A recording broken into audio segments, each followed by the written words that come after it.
Discount আপাতত এখন আমরা কিছু চালাচ্ছি না, but yes there are plenty of cocktails যেগুলো শুধু মনিকার জন্য কিউরেট হচ্ছে। এটা একটা এক্সক্লুসিভ ককটেলস বার। উৎসবের মরশুম শুরুর আগেই তিলোত্তমার পানীয় প্রেমীদের জন্য নতুন সুখবর নিয়ে এলো মনিকা ও মাই ডার্লিং। বুধবার শহর কলকাতার অন্যতম ব্যস্ত প্রাণকেন্দ্র শরৎ বোস রোডে আনুষ্ঠানিকভাবে খুলে গেল এই ক্যাফে ও বারের দরজা। অত্যন্ত দৃষ্টিনন্দন ও সুসজ্জিত এই আউটলেটে থাকছে বিশ্বমানের নামি দামি ব্র্যান্ডের পানীয়, পাশাপাশি আগত অতিথিদের বিনোদনের জন্য থাকছে প্রখ্যাত শিল্পীদের লাইভ মিউজিক ও সুরের মূর্ছনা। বন্ধু বান্ধব কিংবা প্রিয়জনের সঙ্গে একান্তে কিছুটা গুণগত সময় কাটানো এবং বিনোদনের এক অন্যরকম পরিবেশ তুলে ধরতেই এই নতুন উদ্যোগ। বুধবার সন্ধ্যায় এক জমকালো অনুষ্ঠানের মধ্য দিয়ে এই আউটলেটের শুভ উদ্বোধন হয়।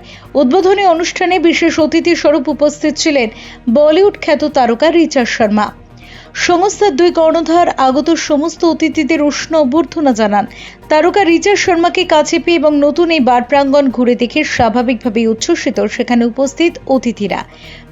আজকে তো লঞ্চ হচ্ছে, আজকে দেখি মনিকা ও মাই ডার্লিং খুলে যাবে, সবাই এখানে আসতে পারে। আজকে আমি কিছু গেস্টগুলোকে এখানে ডেকেছি, আজকে স্পেশাল গেস্টগুলোকে আমি এখানে আজকে এসেছি। অনেক অনেক পজিটিভ ফিলিংটা আসছে আর খুব এটা ড্রিম প্রজেক্ট। আর আমি অলরেডি গানটা গাচ্ছি, The dream girl, किसी शायर की गजल Monika.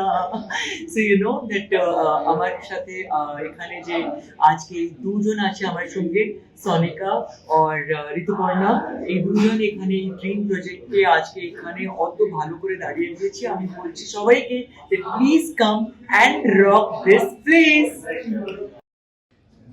High, I am Sonika Dey. আমি বুনাফিল আর মনিকার কর্ণধার। আমরা আজকে মনিকা ও মাই ডার্লিং, যেটা 200 শরৎ বোস রোড, একদম শরৎ বোস রোডের ক্রসিং এ একটা স্পিক ইজি ককটেল বার লঞ্চ করছি for all the Kolkata people. তো আমি বলবো এটাতে সাউথ ক্যালকাটায় এরকম মনিকা কেন নামটা প্রথমে একটু তার একটু ব্যাপারে বলি।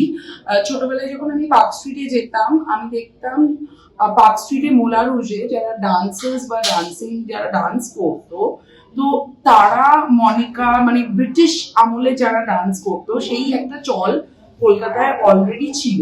তো কলকাতাতে আমি সেই জিনিসটাতেই, আমি যখন মুনাফিলে কলকাতায় দিয়েছি, কলকাতাটাকে আমি কলকাতাতেই রাখতে চাই। আমি কোনো গ্রিস, কোনো ইটালি কলকাতায় আনতে চাই না। সো পুরোনো ব্রিটিশ কলকাতা যদি কেউ পার্ক স্ট্রিট এ ভাবে যে আমি সাদার্ন অ্যাভিনিউতে আজকে একটা বসে পার্ক স্ট্রিট ফিল নেবো, তো মনিকা ইজ দ্য প্লেস।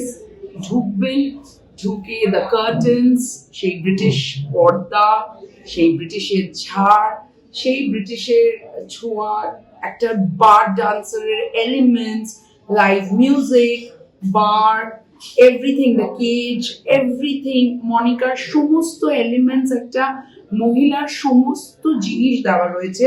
আপনি ঢুকবেন, আপনি মনিকাকে ফিল করবেন, মনিকাকে ভালোবাসবেন, বাট মনিকাকে টাচ করতে পারবেন না। So this is all about the discount কিছু থাকছে নাকি?